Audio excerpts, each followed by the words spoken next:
Luxury poverty is a trap. You see it every day on your phone. People wearing gold watches and driving Italian supercars. You think they've made it, but you are looking at a lie. Most of these people are broke. They spend every cent they earn to look like they have more than they do. This is the age of luxury poverty. It's a state where you surround yourself with materialistic garbage you don't even need to impress people that don't even know that you exist. We need to look at the history, the math, and the trap that keeps you from ever becoming actually wealthy. Luxury used to mean quality. You bought a leather bag because it lasted 20 years. You bought a watch because it kept perfect time. Now luxury means a logo. Brands like Louis Vuitton and Gucci do not sell products anymore. They sell entry into a club. The math is pretty brutal. In 1980, luxury was for the ultra wealthy, and today, the aspirational consumer drives the market. These are people who earn $50,000 a year but spend 2 months of rent on a single bag. LVMH's stock has surged because the middle class wants to look rich, and they use credit to do it. US credit card debt just hit a record $1.21 trillion. Even more alarming, delinquency rates for credit cards jumped over 50% in 2023. And a lot of it is because people are using buy now, pay later services like Klarna for a $100 sweatshirt or a $6 burrito. The buy now, pay later market is growing at a compound annual rate of 25%, and specifically targeting Gen Z and millennials. And this is a debt cycle. It's a system designed to keep you paying interest on things that lose value the moment you buy them. The industry realized that they could make more money by selling lower tier luxury to the masses. A designer t-shirt costs say $5 to make, but you pay $400. You pay a 7,900% markup for a name. And wealthy people don't wear big logos, they wear quiet luxury. The goal is to be wealthy and not to look wealthy. And a lot of this is because of social media. You open Instagram and see an influencer in a Dubai hotel. You feel behind, and this is all part of a psychological trick. Your brain can't distinguish between a billionaire and someone who rented a fake jet interior for $64 an hour just for a photo. Social media killed the keeping up with the Joneses comparison because now you're keeping up with the rest of the world. Now you compare your life to a curated highlight reel of the top 1%. And because of that, you spend money to match that image. You buy the $1,200 iPhone on a 24-month payment plan. You buy $5 coffees because they feel like small luxuries. And these choices lead to financial stagnation. The Federal Reserve reports that nearly 40% of American adults cannot cover a $400 emergency with cash. And the math, it doesn't add up. People are choosing status over security, and they buy things because they believe it helps them fit in. But the thing is, deep down, they're miserable because they are drowning in debt. And when you have no savings, you have no freedom. And so many people complain about their jobs, yet they have to stay at it because they owe the bank their lifestyle. Every single purchase trades your life away. If you earn $25 an hour, a $1,000 phone costs you 40 hours of work, and that is an entire week of your life. So ask yourself, is that phone worth a week of your time? And usually the answer is no. And all of this leads to comfortable poverty. It's a life of what we call soft edges. You pay for 5 streaming services and order food through apps. Food delivery apps can increase the cost of a meal by up to 91% when you factor in service fees and tips.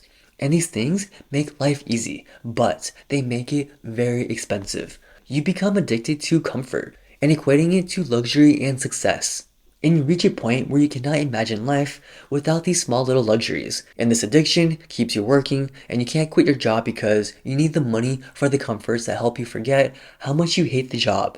It's a vicious cycle and a cage of high-speed internet and food delivery, and you sacrifice your future freedom for a comfortable one today. And think about your products: $150 Lululemon leggings and a $500 Dyson hair dryer. And these are liabilities. A liability takes money out of your pocket, and an asset puts money in. And luxury poverty is a collection of high-end liabilities. And a recent study found that the average American spends $1,497 a month on non-essential items. And that is $18,000 a year. And over a career, that is $720,000. You are not broke because you don't earn enough. You are broke because you spend it on things that don't matter. And all of this is very much because you want the illusion or the perception and want people to think that you are successful. But the thing is, nobody cares. Everyone else is too busy worrying about their own stress and their own bills and their own life. They see your car and think, cool car, for 5 seconds and then they forget all about you.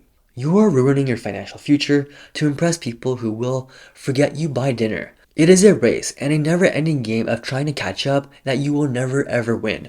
And the average consumer now buys 60% more items of clothing than they did 15 years ago. The world doesn't care about your car or your fancy watch, so focus on the stuff that really matters. And all of this is very much so because the amount of money companies spend, which are billions, to make you feel inadequate. They want you to believe a new product will fix your life, but let me tell you, it won't. Those dopamine hits last 48 hours. Look at the Stanley Cup craze or the Labubu craze. People spend thousands on plastic cups in different colors and wait hours in line for something that they'll end up throwing away or forgetting about in a few months. And this is peak consumerism. It distracts from the fact that most Americans can't afford a $1,000 emergency. And the whole system, the banks, they want you to keep swiping. If you buy a $2,000 bag on a credit card at the current average interest rate of just 21% and pay the minimum, it will take you years to pay it off and cost you thousands in interest. You are working 40 hours a week just to pay interest, and you become trapped in your own life. And marketing pulls your attention away from what matters and keeps you in a state of constant wanting. And you become just another contributor of revenue for all these corporations. And unlike before, we used to own things. Now we rent our lives. In 2024, the average American spends over $200 a month on digital subscriptions. From Netflix to software to heated seat subscriptions in BMWs, we are slowly bled dry by microtransactions.